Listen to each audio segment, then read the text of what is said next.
Easy tips. എല്ലാ അമ്മമാർക്കും പൊതുവായിട്ട് വരുന്ന ഒരു ഡൗട്ടാണ് 6 മാസം കഴിഞ്ഞിട്ടുണ്ടെങ്കിൽ കുഞ്ഞിന് എന്ത് ഫുഡ് സ്റ്റാർട്ട് ചെയ്യാം എന്നുള്ളത്. കുഞ്ഞുങ്ങൾക്ക് 6 മാസം വരെ മുലപ്പാൽ മാത്രമേ കൊടുക്കാൻ പാടുള്ളൂ എന്നുള്ളത് എല്ലാവർക്കും അറിയുന്ന ഒരു കാര്യമായിരിക്കും. അതുപോലെ കുഞ്ഞിന് 6 മാസം വരെ വെള്ളം കൊടുക്കേണ്ട ആവശ്യമുണ്ടോ? 6 മാസത്തിന് ശേഷം ഏത് ഫുഡാണ് നമ്മൾ സ്റ്റാർട്ട് ചെയ്യേണ്ടത്? കുഞ്ഞുങ്ങൾക്ക് മറ്റ് പാൽ കൊടുക്കാൻ പറ്റുമോ? പാൽ ചേർത്ത് ഫുഡ് കൊടുക്കാൻ പറ്റുമോ? ഫുഡിൽ പഞ്ചസാര അതുപോലെ സോൾട്ടൊക്കെ ആഡ് ചെയ്യാൻ പറ്റുമോ? കുഞ്ഞിന് ബിസ്ക്കറ്റ് കൊടുക്കാവോ? മുട്ട എപ്പോൾ മുതൽ സ്റ്റാർട്ട് ചെയ്യാം? ഗീ എപ്പോൾ കൊടുത്തു തുടങ്ങാം? ഇങ്ങനെ ഓരോ ഡൗട്ടും ഒരുപാട് അമ്മമാർക്കുണ്ട്. അപ്പോൾ ഇങ്ങനെയുള്ള ഡൗട്ടുകളൊക്കെ ഈ വീഡിയോ കണ്ട് എല്ലാവർക്കും ക്ലിയർ ആവുമെന്ന് വിചാരിക്കുന്നു. അപ്പോൾ 6 മാസത്തിന് ശേഷം കുഞ്ഞിനെ ഏതൊക്കെ ഫീഡ് കൊടുത്തു തുടങ്ങാൻ നോക്കാം നമുക്ക് ഇന്നത്തെ വീഡിയോയിൽ. ആദ്യം തന്നെ എല്ലാവരും മനസ്സിലാക്കേണ്ട ഒരു കാര്യം എന്താണെന്ന് വെച്ചിട്ടുണ്ടെങ്കിൽ കുഞ്ഞിന് 6 മാസം വരെ മുലപ്പാലിൽ മാത്രമേ കൊടുക്കേണ്ട ആവശ്യമുള്ളൂ. നമ്മൾ വേറെ വെള്ളം പോലും കൊടുക്കേണ്ട ആവശ്യമില്ല. കാരണം മുലപ്പാലിൽ തന്നെ കുഞ്ഞിന് ആവശ്യമായിട്ടുള്ള വെള്ളം, പ്രോട്ടീൻ എല്ലാം തന്നെ അടങ്ങിയിട്ടുണ്ട്. അതുകൊണ്ട് നമുക്ക് വേറെ വെള്ളം പോലും കൊടുക്കേണ്ട കാര്യമില്ല. 6 മാസത്തിന് ശേഷം നമുക്ക് കുഞ്ഞിനെ ഓരോ ഫീഡായിട്ട് സ്റ്റാർട്ട് ചെയ്യാം. ഇതിനെ നമ്മൾ കോംപ്ലിമെൻ്ററി ഫീഡിങ് എന്നാണ് പറയുന്നത്. ഈ സമയത്ത് എല്ലാവർക്കും ഉള്ളൊരു സംശയം എന്താണെന്ന് വെച്ചിട്ടുണ്ടെങ്കിൽ 6 മാസം എന്ന് പറഞ്ഞിട്ടുണ്ടെങ്കിൽ 6 മാസം കഴിഞ്ഞതിന് ശേഷമാണോ അതോ 6 മാസം സ്റ്റാർട്ടിങ്ങിലെ ടൈമിലാണോ എന്നുള്ളതാണ്. കറക്റ്റായി പറയുകയാണെങ്കിൽ 6 മാസത്തിന് ശേഷം, 6 മാസം കഴിഞ്ഞതിന് ശേഷമാണ് നമ്മൾ സ്റ്റാർട്ട് ചെയ്യുന്നത്. അതായത് 24 ആഴ്ച അല്ലെങ്കിൽ 180 ഡേയ്സ്. 6 മാസം വരെ മുലപ്പാൽ മാത്രം കൊടുത്താൽ മതി എന്നാണ് പറയുന്നത്. എന്നാൽ 6 മാസത്തിന് ശേഷവും നമ്മൾ മുലപ്പാൽ കൊടുക്കണം. അതായത് 2 വയസ്സ് വരെ മുലപ്പാൽ കൊടുക്കാൻ വേണ്ടി ശ്രമിക്കുക. മുലപ്പാലിനോട് കൂടെ തന്നെ നമുക്ക് 6 മാസത്തിന് ശേഷം കോംപ്ലിമെൻ്ററി ഫീഡും കൂടെ സ്റ്റാർട്ട് ചെയ്യാമെന്ന് മാത്രം. 6 മാസത്തിന് ശേഷം നമ്മൾ ഏത് സ്റ്റാർട്ട് ചെയ്യണമെന്ന് ചോദിച്ചാൽ ആദ്യമായിട്ട് പറയാനുള്ളത് റാഗി തന്നെയാണ്. അതായത് റാഗി, മുത്താറി, കൂവരകി എന്നൊക്കെ നമ്മൾ പറയും. ഇത് കൊടുക്കണം എന്ന് പറയാനുള്ള കാരണം എന്താണെന്ന് വെച്ചിട്ടുണ്ടെങ്കിൽ ഇതിൽ കുഞ്ഞിന് ആവശ്യമായിട്ടുള്ള ഒരുപാട് പോഷകങ്ങൾ അടങ്ങിയിട്ടുണ്ട്. അയഡിന്, അയേൺ, അതുപോലെ കാൽഷ്യം ഒക്കെ റിച്ച് ആയിട്ടുള്ള ഒരു ഫീഡാണ് ഈ റാഗി എന്ന് പറയുന്നത്. അതുകൊണ്ട് തന്നെ നമ്മുടെ നാട്ടിലൊക്കെ അവൈലബിൾ ആയിട്ടുള്ള കുഞ്ഞിന് കൊടുക്കാൻ പറ്റിയ ഏറ്റവും നല്ല ആഹാരം എന്ന് പറയുന്നത് റാഗി തന്നെയാണ്. റാഗി കൊടുക്കുമ്പോൾ നന്നായി ശ്രദ്ധിക്കേണ്ട ഒരു കാര്യം എന്താണെന്ന് വെച്ചിട്ടുണ്ടെങ്കിൽ അതിൽ ഉമി പെടാതെ ശ്രദ്ധിക്കണം. ഉമി പെട്ടിട്ടുണ്ടെങ്കിൽ കുഞ്ഞിന് അലർജി വരാനും അതുപോലെ വയറുവേദനയൊക്കെ വരാനുള്ള ചാൻസ് കൂടുതലാണ്. പിന്നെ അത് കുറുക്ക് പോലെ ആക്കിയിട്ടാണ് കൊടുക്കുക എന്ന് എല്ലാവർക്കും അറിയായിരിക്കും. കുറുക്കിൻ്റെ കൺസിസ്റ്റൻസി എന്ന് പറയുന്നത് ഒരു സ്പൂണിൽ നിന്ന് വീഴാത്ത രീതിയിലുള്ള ഒരു കൺസിസ്റ്റൻസിയിലാണ് നമ്മൾ കൊടുക്കുക. ഇതിന് നമ്മളൊരു 10 മിനിറ്റെങ്കിലും മിനിമം കുറുക്കിയെടുക്കണം. പിന്നെ ഇതിൽ എന്താ ചേർക്കുക, കുഞ്ഞുങ്ങൾക്ക് കൊടുക്കുമ്പോൾ എന്ത് ചേർക്കാം എന്നുള്ളതിൽ എല്ലാവർക്കും സംശയം ഉണ്ടാവും. ഒരുപാട് പേര് ചോദിക്കും പാല് ചേർക്കാൻ പറ്റുമോ എന്നുള്ളത്. പാല്, ഷുഗർ, സോൾട്ട്, നെയ്യ് ഇതൊന്നും ആദ്യം തന്നെ ചേർക്കാണ്ടിരിക്കുക. പാലും ഷുഗറും സോൾട്ടൊക്കെ 1 വയസ്സിന് ശേഷം മാത്രം കുഞ്ഞിന് കൊടുക്കാൻ വേണ്ടി ശ്രദ്ധിക്കുക. എന്നാൽ പാലിന് പകരം തേങ്ങാപ്പാലൊക്കെ കൊടുക്കാം. തേങ്ങാപ്പാലൊക്കെ ലാസ്റ്റ് ആകുമ്പോൾ ചെറുതായിട്ട് അത് കുറുക്കിൽ ആഡ് ചെയ്ത് കൊടുക്കാം. അപ്പോൾ നമുക്ക് പനങ്കൽക്കണ്ട ഇടയും ശർക്കര ഇടയാം. പനങ്കൽക്കണ്ടൊക്കെ നല്ലതാണ് ആഡ് ചെയ്യുന്നത്. ശർക്കര ഒക്കെ ആഡ് ചെയ്യാന്നുണ്ടെങ്കിൽ ശർക്കര വാങ്ങിക്കുമ്പോൾ തന്നെ നല്ലതാണോ എന്ന് ഉറപ്പ് വരുത്തിയിട്ട് വേണം വാങ്ങിക്കാൻ വേണ്ടിയിട്ട്. പിന്നെ രണ്ടാമതായിട്ട് യൂസ് ചെയ്യാൻ പറ്റുന്നത് കുന്നങ്കായയുടെ അതുപോലെ നേന്ത്രക്കായയുടെ ഒക്കെ പൊടിയാണ്, ഏത്തക്ക പൊടി. ഇത് നമ്മുടെ വീട്ടിൽ തന്നെ ഉണക്കി പൊടിക്കുകയാണെങ്കിൽ അത്രയും ബെറ്റർ ആയിരിക്കും.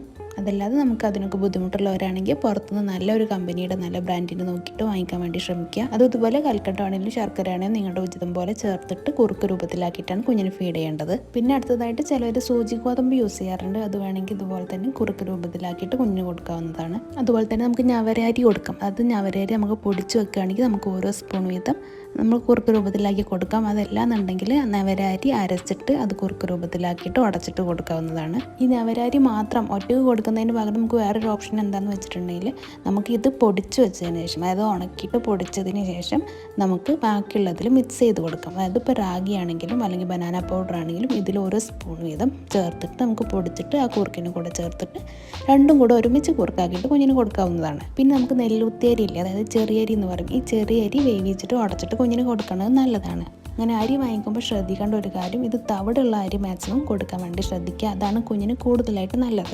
അപ്പോൾ ഇത്രയും പറഞ്ഞു മനസ്സിലായല്ലോ എന്തൊക്കെ കുഞ്ഞിന് കൊടുക്കാൻ പറ്റും ഫസ്റ്റ് എന്നുള്ളത്. പിന്നെ ഇതിൽ ഏത് ഫുഡ് നമ്മൾ കൊടുക്കുകയാണെങ്കിലും നമ്മൾ ഏറ്റവും കൂടുതൽ ശ്രദ്ധിക്കേണ്ട ഒരു കാര്യം എന്താണെന്ന് വെച്ചാൽ കുഞ്ഞിന് എന്തെങ്കിലും പ്രശ്നമുണ്ടോ എന്ന് നമ്മൾ ആദ്യം നോക്കണം. എല്ലാ കുഞ്ഞുങ്ങളും ഒരുപോലെ ആയിരിക്കണം എന്നില്ലല്ലോ. അതുകൊണ്ട് തന്നെ നമ്മൾ ആദ്യം കൊടുക്കുമ്പോൾ വളരെ കുറച്ച് ക്വാണ്ടിറ്റി കൊടുക്കുക. കുഞ്ഞിന് എന്തെങ്കിലും കുഴപ്പമുണ്ടോ എന്ന് പിറ്റേ ദിവസം വരെ നോക്കുക. വയറ്റിൽ നിന്നൊക്കെ നന്നായിട്ട് പോകുന്നുണ്ടോ എന്നുള്ളതൊക്കെ നോക്കുക. എന്നിട്ട് അതിനനുസരിച്ച് അടുത്ത ദിവസം നമ്മൾ ക്വാണ്ടിറ്റി കൂട്ടി കൊണ്ടുവരിക. പിന്നെ ആദ്യ ദിവസങ്ങളിൽ നമ്മൾ കൊടുക്കുമ്പോൾ നല്ല കട്ടിയിൽ കൊടുക്കാണ്ടിരിക്കുക. ഇത്തിരി ലൂസാക്കിയിട്ട് വെള്ളം പോലെ ആക്കിയിട്ട് കൊടുക്കുക.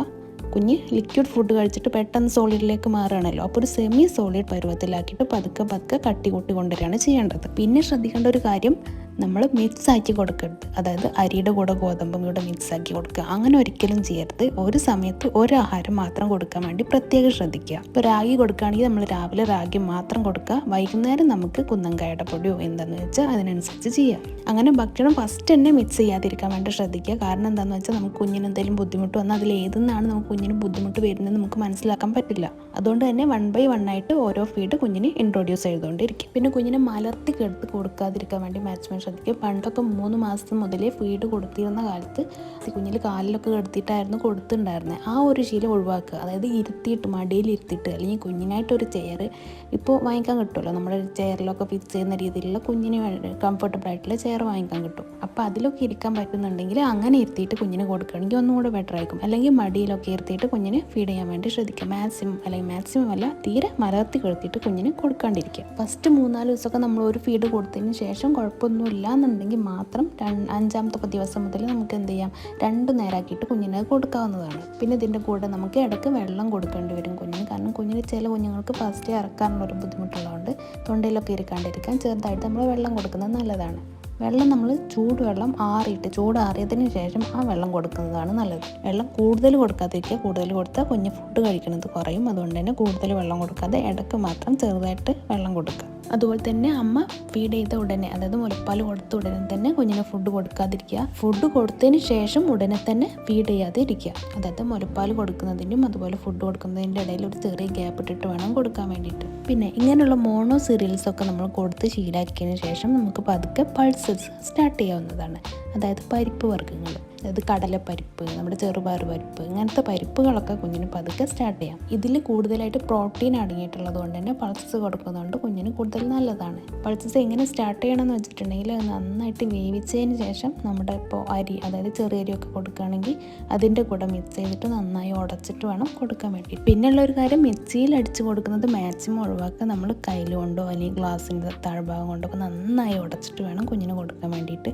മിക്സിയിൽ അടിക്കുന്നത് അധികം നല്ലതല്ല.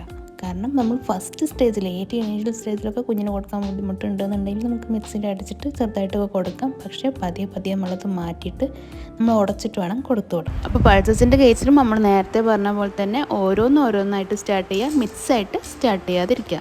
പിന്നെ നമുക്കൊരു 7-8 മാസം ആകുമ്പോഴേക്കും കുഞ്ഞിന് ഫ്രൂട്ട്സും വെജിറ്റബിളും ഒക്കെ സ്റ്റാർട്ട് ചെയ്യാവുന്നതാണ്. ഇപ്പോൾ വെജിറ്റബിൾസിൻ്റെ കേസിൽ പറയുകയാണെങ്കിൽ നമുക്ക് ക്യാരറ്റ്, പൊട്ടാറ്റോ, ബീട്രൂട്ട്, ഇതൊക്കെ, അതായത് കൂടുതൽ ഫൈബർ അടങ്ങും കൂടുതൽ സ്വെല്ലൊന്നും ചെയ്യാത്ത വെജിറ്റബിൾസൊക്കെ നമുക്ക് പതുക്കെ ഇൻട്രൊഡ്യൂസ് ചെയ്യാം. ഇത് നമുക്ക് ഒന്നെങ്കിൽ നേരെ സ്റ്റീം ചെയ്തിട്ട് പുഴുങ്ങിയിട്ട് കൊടുക്കാം. അതല്ല എന്നുണ്ടെങ്കിൽ നമുക്ക് ഫുഡിൻ്റെ കൂടെ മിക്സ് ചെയ്തിട്ട് വേണമെങ്കിൽ കൊടുക്കാം.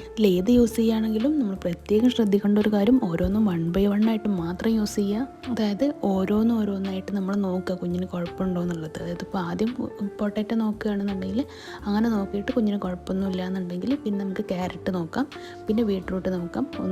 കുഞ്ഞിന് ഓക്കെ ആണെന്നൊന്നും അലർജി ഒന്നുമില്ല, കുഞ്ഞിന് നേരെ കോൺസ്റ്റിപ്പേഷനൊന്നും വരുന്നില്ല, ഒക്കെ ഗ്യാസൊക്കെ റെഡി ആണെന്നുണ്ടെങ്കിൽ നമ്മൾ എന്ത് ചെയ്യാം, അടുത്തതും കൂടെ 3 കൂടെ മിക്സ് ചെയ്യുക അല്ലെങ്കിൽ 2 കൂടെ മിക്സ് ചെയ്യുകയൊക്കെ ചെയ്തിട്ട് നമുക്ക് കുഞ്ഞിന് കൊടുക്കാവുന്നതാണ്. അങ്ങനെ ഗ്രാജുവലി എല്ലാ വെജിറ്റബിൾസും കുഞ്ഞിനെ ഇൻട്രൊഡ്യൂസ് ചെയ്യുക. ഇതുപോലെ തന്നെ നമുക്ക് എന്ത് ചെയ്യാം, ഫ്രൂട്ട്സും സ്റ്റാർട്ട് ചെയ്യാം. ഒരു 7-8 മാസം ആകുമ്പോഴേ നമുക്ക് ഫ്രൂട്ട്സും പതുക്കെ ഓരോന്നായിട്ട് ഇൻട്രൊഡ്യൂസ് ചെയ്യാം. അതും ഇതുപോലെ ഓരോന്ന് കൊടുത്തതിന് ശേഷം കുഴപ്പമൊന്നുമില്ലെങ്കിൽ മാത്രം അടുത്ത് കൊടുക്കുക, മിക്സ് ചെയ്ത് കൊടുക്കാതിരിക്കുക. ഇപ്പോൾ ഓറഞ്ചൊക്കെ ആണെങ്കിൽ അതിൻ്റെ ഉള്ളിൽ ആ കുഞ്ഞ് അല്ലി ഉണ്ടല്ലോ, ഈ അല്ലി നമുക്ക് ഓരോന്നായിട്ട് ഇങ്ങനെ കുഞ്ഞിന് കൊടുക്കാം. തൊണ്ടയിലൊന്നും കൊടുങ്ങാത്ത രീതിയിൽ കൊടുക്കുക, അല്ലെങ്കിൽ അതിൻ്റെ നീരെടുത്ത് കുഞ്ഞിന് കൊടുക്കുക. ആപ്പിളൊക്കെ ആണെങ്കിൽ റോ ആയിട്ട് കൊടുക്കാം, അല്ലെങ്കിൽ നമ്മൾ സ്റ്റീമിൽ വേവിച്ചിട്ട് കൊടുക്കാം, അല്ലെങ്കിൽ ചുട്ടിട്ടൊക്കെ കൊടുക്കാം. റോ ആയിട്ടൊക്കെ കൊടുക്കുമ്പോൾ അതിൻ്റെ പീസായിട്ട് കുഞ്ഞിന് കൊടുക്കാതിരിക്കുക. അതായത് ചെറിയ പീസുകളൊന്നും പെടാതെ നന്നായി ഇങ്ങനെ ചുരണ്ടിയിട്ട് കുഞ്ഞിന് എടുത്തു കൊടുക്കുക. അതല്ലാന്നുണ്ടെങ്കിൽ അതിൻ്റെ ഒക്കെ പ്യൂരിയായിട്ട് നമുക്ക് കൊടുക്കാവുന്നതാണ്. പിന്നെ നമുക്ക് അനാർ സ്റ്റാർട്ട് ചെയ്യാം. അനാറിൻ്റെ ഒക്കെ കുരുവില്ലാണ്ട് നീര് മാത്രമായിട്ട് എടുത്തു കൊടുക്കാവുന്നതാണ്. മാങ്ങ കൊടുക്കാവുന്നതാണ്. ഏത് ഫ്രൂട്ട്സ് കൊടുക്കുമ്പോഴും സീസണലി അവൈലബിൾ ആയിട്ടുള്ളത് കൂടുതൽ കൊടുക്കാൻ വേണ്ടി ശ്രദ്ധിക്കുക. പിന്നെ നമുക്ക് പഴമൊക്കെ പുഴുങ്ങിയിട്ട് ഉടച്ചു കൊടുക്കുന്നത് നല്ലതായിരിക്കും. അതിൻ്റെ ഉള്ളിലത്തെ ആ പോർഷനില്ലേ, കുരുവൊക്കെ ഉള്ള നടുവിലെ പോർഷന് കളഞ്ഞതിന് ശേഷം നമുക്ക് മറ്റുള്ള പോർഷൻ പതുക്കെ ഉടച്ചിട്ട് നമുക്ക് കുഞ്ഞിന് പതുക്കെ കൊടുക്കാവുന്നതാണ്. ഈ ബനാന നമുക്ക്, അതായത് നേന്ത്രൻ ബനാനയാണ് ഉദ്ദേശിച്ചത്, ഇത് നമുക്ക് സ്റ്റീം ചെയ്തിട്ടോ അല്ലെങ്കിൽ ചുട്ടിട്ടൊക്കെ കൊടുക്കാം. ഈ 7 to 8 മന്തൊക്കെ ആകുമ്പോഴത്തേനും നമുക്ക് എന്ത് ചെയ്യാം, ഈ 2 നേരം കൊടുക്കുന്നുണ്ട് 3 നേരമാക്കി കൂട്ടാം കേട്ടോ. അതായത് ഇടയ്ക്ക് കുഞ്ഞിന് ഒരു ഫുഡും കൂടെ കൊടുക്കുന്ന രീതിയിൽ, ഇപ്പോൾ ഫ്രൂട്ട്സോ അങ്ങനെ എന്തെങ്കിലും ആയിട്ട് കൊടുക്കാം. ഇതിനിടയ്ക്ക് അമ്മ ബ്രസ്റ്റ് ഫീഡും ചെയ്യുന്നുണ്ടല്ലോ, അതുകൊണ്ട് തന്നെ ഈ മുലപ്പാലിൻ്റെ അളവിനനുസരിച്ച് നമുക്ക് ബാക്കിയുള്ള ഫീഡും കൂടെ സെറ്റ് ചെയ്യാവുന്നതാണ്. പിന്നെ നമുക്ക് 8 മന്തൊക്കെ മുതൽ പതുക്കെ കുഞ്ഞ് ഓയിലൊക്കെ ചെറുതായിട്ട് സ്റ്റാർട്ട് ചെയ്യാവുന്നതാണ്. അത് നെയ്യും അതുപോലെ വെളിച്ചെണ്ണയൊക്കെ നമുക്ക് ചെറിയ രീതിയിൽ ഫുഡിൽ ഉൾപ്പെടുത്താം. ആദ്യം ചെറിയ രീതിയിൽ കൊടുത്തിട്ട് കുഞ്ഞിന് കുഴപ്പമുണ്ടോ എന്ന് നോക്കിയിട്ട് പിന്നെ നമുക്ക് അതിൻ്റെ ക്വാണ്ടിറ്റി കൂട്ടാം. പിന്നെ 8 മന്ത് മുതൽ നമുക്ക് എഗ്ഗ് കൊടുത്തു തുടങ്ങാം. എഗ്ഗിൻ്റെ ഉള്ളിലെ യെല്ലോ മാത്രം, യോക്ക് മാത്രം കൊടുക്കുക, വെള്ള കൊടുക്കണ്ട. ആദ്യം നമുക്ക് യെല്ലോ മാത്രം കൊടുത്തിട്ട് ഒരു 1 ഇയറിന് ശേഷം നമുക്ക് വൈറ്റ് കൊടുത്താൽ മതി. അപ്പോൾ ഈ ടൈമിൽ നമ്മൾ എഗ്ഗിൻ്റെ യെല്ലോ കൊടുക്കുന്നത് വളരെ നല്ലതാണ്. ബ്രെയിൻ ഡെവലപ്മെൻറ്റിനൊക്കെ നന്നായിട്ട് ഹെൽപ്പ് ചെയ്യുന്നൊരു കാര്യമാണ് ഈ എഗ്ഗിൻ്റെ യെല്ലോ എന്ന് പറയുന്നത്. അതുപോലെ തന്നെ കുഞ്ഞിൻ്റെ വെയിറ്റ് ഗെയിനും സഹായിക്കുന്ന ഒന്നാണിത്. അപ്പോൾ ഇങ്ങനെയുള്ള ഫുഡൊക്കെ കൊടുക്കുമ്പോൾ അതിൻ്റെ തരി കൂടുതലായതുകൊണ്ട് കുഞ്ഞിൻ്റെ തൊണ്ടയിലൊക്കെ ഇരിക്കാതെ ഇടക്കത്തിരി വെള്ളമൊക്കെ കൊടുത്തിട്ട് കൊടുക്കുക. ചില കുഞ്ഞുങ്ങൾക്ക് എഗ്ഗിൻ്റെ പ്രോട്ടീൻ അലർജി ഉണ്ട്. അത് ഈ വയറ്റിലാണുള്ളത്, എഗ്ഗിൻ്റെ വയറ്റിൽ. അതുകൊണ്ടാണ് വയറ്റ് കുറച്ചുകൂടി ലേറ്റായിട്ട് ഒരു 1 ഇയറിനൊക്കെ ശേഷം കൊടുത്താൽ മതി എന്ന് നമ്മൾ പറയുന്നത്. എഗ്ഗ് കൊടുക്കുമ്പോൾ നമുക്ക് എഗ്ഗ് മാത്രമായിട്ട് കൊടുക്കാം, അതല്ല വേറെ ഫുഡിൻ്റെ കൂടെ കൂട്ടിയിട്ട്, ഇപ്പോൾ ചോറിൻ്റെ കൂടെ ഒക്കെ ആണെങ്കിലും അങ്ങനെ വേണമെങ്കിലും കൊടുക്കാം. പക്ഷേ കുഞ്ഞിന് ഇഷ്ടമുള്ള രീതിയിൽ വേണം നമ്മളത് ഇൻട്രൊഡ്യൂസ് ചെയ്യാൻ വേണ്ടിയിട്ട്. പിന്നുള്ളൊരു ഡൗട്ട് ചിക്കൻ്റെയും ഫിഷിൻ്റെ ഒക്കെ കാര്യത്തിലാണല്ലേ. അതെങ്ങനെയാണെന്ന് വെച്ചാൽ ഒരു 9 മന്തൊക്കെ സ്റ്റാർട്ട് ചെയ്തതിന് ശേഷം നമുക്ക് ഈ ചിക്കനും അതുപോലെ ഫിഷും ഒക്കെ നമുക്ക് പതുക്കെ ഇൻട്രൊഡ്യൂസ് ചെയ്യാം. ചിക്കനൊക്കെ ആണെങ്കിലും എല്ലൊക്കെ കളഞ്ഞ് നന്നായിട്ട് ഉടച്ചിട്ട് വേണം കൊടുക്കാൻ. അതുപോലെ ഫിഷ് ആണെങ്കിലും മുള്ളില്ലാത്തതൊക്കെ സെലക്ട് ചെയ്യുക, നന്നായിട്ട് ഉടച്ചിട്ട് കുഞ്ഞിന് കൊടുക്കുക. ഇപ്പം നമ്മൾ ഒരുവിധം എല്ലാം കുഞ്ഞിന് ഓക്കെ ആക്കി അല്ലേ. ഇനി ഒരു 10 മാസത്തിന് ശേഷം എന്ത് ചെയ്യുക, നമ്മുടെ ഫാമിലി പോട്ട് ഡയറ്റിലേക്ക് കുഞ്ഞിനെ കൊണ്ടുവരിക. അതായത് കുഞ്ഞിന് നമ്മൾ കഴിക്കുന്ന രീതിയിൽ തന്നെ ഫുഡ് കൊടുക്കാൻ വേണ്ടി ശീലിപ്പിച്ച് തുടങ്ങുക. അപ്പോൾ നമ്മൾ രാവിലെ ബ്രേക്ക്ഫാസ്റ്റൊക്കെ ഇഡ്ഡലി ദോശയൊക്കെ കഴിക്കുമല്ലോ, അപ്പോൾ കുഞ്ഞിനും ചെറുതായിട്ടത് കൊടുക്കുക. പിന്നെ ഇടയ്ക്ക് കുറുക്ക് കൊടുക്കുക, പിന്നെ ഇത്തിരി ചോറ് കൊടുക്കുക. വൈകുന്നേരം അതിനനുസരിച്ച് കോഴിമുട്ടയോ അല്ലെങ്കിൽ പഴം പുഴുങ്ങിയതോ അങ്ങനെയൊക്കെ ചെറുതായിട്ട് കൊടുക്കുക. പിന്നെ രാത്രി ചെറുതായിട്ട് പത്തിരിയോ ചപ്പാത്തിയോ ചോറോ എന്താണെന്ന് വെച്ചാൽ അങ്ങനെ കുഞ്ഞിനെ പതുക്കെ നമ്മുടെ ഡയറ്റിലേക്ക് കൊണ്ടുവരിക. ഈ ടൈമൊക്കെ ആകുമ്പോഴേക്കും നമ്മൾ നല്ല മിക്സിയിൽ അരച്ചിട്ടും നല്ല ഉടച്ചിട്ടൊക്കെ കൊടുക്കണത് ഒഴിവാക്കിയിട്ട് ചെറിയ രീതിയിൽ കട്ടിയുള്ളതൊക്കെ കുഞ്ഞിനെ ചവച്ച് കഴിക്കുന്ന രീതിയിൽ നമ്മൾ പ്രാക്ടീസ് ചെയ്യിപ്പിച്ച് വരണം. ഈ ടൈം ആകുമ്പോഴത്തേന് കുഞ്ഞിന് പല്ലൊക്കെ വന്നിട്ടുണ്ടാവുമല്ലോ, അതുകൊണ്ട് തന്നെ കുഞ്ഞിനെ ചാക്കാൻ വലിയ ബുദ്ധിമുട്ടൊന്നും ഉണ്ടാവില്ല. പക്ഷേ നമ്മൾ തുടക്കം മുതലേ അരച്ച് കൊടുത്ത് ഈ 10 മാസം ആവണ വരെയും അരച്ച് കൊടുത്ത് ശീലാക്കരുത്. ചെറുതായിട്ട് കട്ടിയുള്ളത് കൊണ്ട് കൊടുക്കാൻ ശീലിപ്പിക്കുക. അപ്പോൾ അങ്ങനെ അതായത് 1 വയസ്സാകുമ്പോഴേക്കും കുഞ്ഞിന് എന്ത് ചെയ്യണം, നമ്മുടെ രീതിയിൽ പക്കായി മാറണം. ആ രീതിയിൽ നമ്മൾ കുഞ്ഞിനെ ട്രെയിൻ ചെയ്ത് കൊണ്ടുവരിക തന്നെ വേണം. നമ്മൾ ഈ സമയത്ത് കുഞ്ഞിന് എല്ലാ കാലറീസും ലഭിക്കുന്നുണ്ടോ എന്ന് പ്രത്യേകം ശ്രദ്ധിക്കുക. കുഞ്ഞ് ആവശ്യത്തിന് വെയിറ്റ് ഉണ്ടോ എന്ന് മാത്രമല്ല, അതിൻ്റെ കൂടെ ആവശ്യത്തിനുള്ള കാലറീസ് കുഞ്ഞിന് ലഭിക്കുന്നില്ല എന്നും കൂടെ നോക്കുക. പിന്നെ ഇതിനിടയ്ക്കൊക്കെ നമുക്ക് നട്ട്സൊക്കെ കൊടുക്കാം കേട്ടോ. നട്ട്സൊക്കെ കൊടുക്കുമ്പോൾ സെപ്പറേറ്റ് ആയിട്ട് തന്നെ കൊടുക്കാൻ വേണ്ടി ശ്രദ്ധിക്കുക. മിക്സ് ചെയ്താതിരിക്കുക ഫസ്റ്റ്. പിന്നീട് നമുക്ക് ഓക്കെ ആണെങ്കിൽ മിക്സ് ചെയ്യാം. അപ്പോൾ ആദ്യം നന്നായിട്ട് അരച്ചിട്ട് അതിൻ്റെ കഷ്ണമൊന്നും ഇല്ലാണ്ട് പൊടിയായിട്ട് തന്നെ രീതിയിൽ അരച്ചിട്ട് കുഞ്ഞിന് കൊടുത്ത് തുടങ്ങും. അതുപോലെ ഈത്തപ്പഴമൊക്കെ വെള്ളത്തിട്ടിട്ട് ഉടച്ചിട്ട് നമുക്ക് കൊടുക്കാവുന്നതാണ്.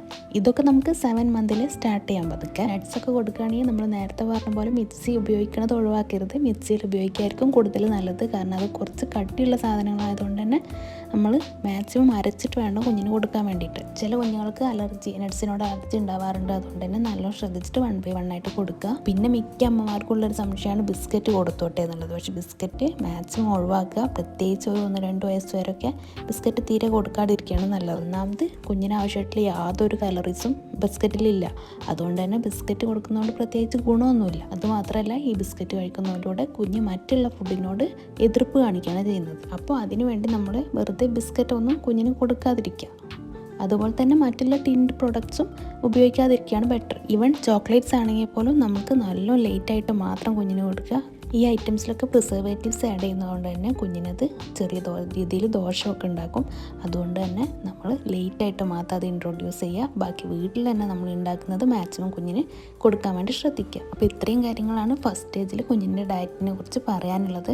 ആദ്യം നമ്മൾ മോണോ സീരിയൽസ്, പിന്നെ പൾസസ്, പിന്നെ വെജിറ്റബിൾസ് ആൻഡ് ഫ്രൂട്ട്സ്, പിന്നെ നട്ട്സ്, പിന്നെ ഫിഷ്, മീറ്റ്, ഇങ്ങനത്തെ ഐറ്റംസൊക്കെ ഓരോന്നോരോന്നായിട്ട് കുഞ്ഞിന് ഇൻട്രൊഡ്യൂസ് ചെയ്യുക. ഏത് ഫുഡ് ഇൻട്രൊഡ്യൂസ് ചെയ്യുമ്പോഴും ആദ്യം 1 by 1 ആയിട്ട് കൊടുക്കുകയും ചെറിയ എമൗണ്ടും കൊടുക്കുകയും ചെയ്തിട്ട് കുഞ്ഞിന് അലർജി ഉണ്ടോ എന്നുള്ളത് പ്രത്യേകം നോട്ട് ചെയ്യുക. അതിനുശേഷം മാത്രം വേറെ ഫുഡ് മിക്സ് ചെയ്യുക, അല്ലെങ്കിൽ വീണ്ടും ആ ഫുഡ് കൊടുക്കുക ചെയ്യുക. അങ്ങനെ പറഞ്ഞ പോലെ ഒരു 10 month to 12 month ആകുമ്പോഴത്തേനും കുഞ്ഞിനെ നമ്മുടെ ഫാമിലി ഡയറ്റുമായിട്ട് പൊരുത്തപ്പെടുന്ന രീതിയിൽ കുഞ്ഞിനെ മാറ്റിയെടുക്കുക. അപ്പോൾ കുഞ്ഞിൻ്റെ ഡയറ്റിനെ കുറിച്ച് ഒരുവിധം ഡൗട്ടുകളൊക്കെ എല്ലാവർക്കും മാറിയിട്ടുണ്ടാവും എന്ന് വിചാരിക്കുന്നു. വീഡിയോ ഇഷ്ടമായെങ്കിൽ ലൈക്ക് ചെയ്യുക, മറ്റുള്ളവർക്ക് കൂടെ ഷെയർ ചെയ്ത് കൊടുക്കുക. ഒപ്പം വീഡിയോ ആദ്യമായിട്ട് കാണുന്നവരാണെങ്കിൽ സബ്സ്ക്രൈബും കൂടെ ചെയ്യുക. കൂടുതൽ ഡീറ്റെയിൽസുമായി നമുക്ക് മറ്റൊരു വീഡിയോയിൽ കാണാം. താങ്ക്